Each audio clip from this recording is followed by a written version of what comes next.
বর্তমান যুবকরা বেশিরভাগ পর্নোগ্রাফিতে আসক্ত বিষয়ে কিছু বললে ভালো হয়। এই বিষয়ে তো লম্বা ছড়া কথা বলা দরকার, কিন্তু কথা বলার সময় নেই, অনেক রাত হয়ে গেছে, শেষ করতে হবে।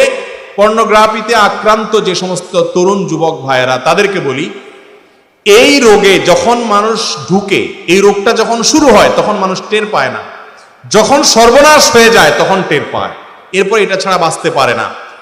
আমি আপনাকে আল্লাহর কসম করে, আল্লাহর শপথ করে বলছি, পর্নোগ্রাফিতে আসক্ত যখন হয়ে যায় মানুষ, চরমভাবে এডিক্টেড হয়ে যায়, এই মানুষগুলো কখনো দাম্পত্য জীবনে এই অপরাধ থেকে সরে আসার ছাড়া কখনো সুখ শান্তি পায় না। এমনকি অনেকে সরে আসতে পারেও না আর সুখ শান্তি পায়ও না।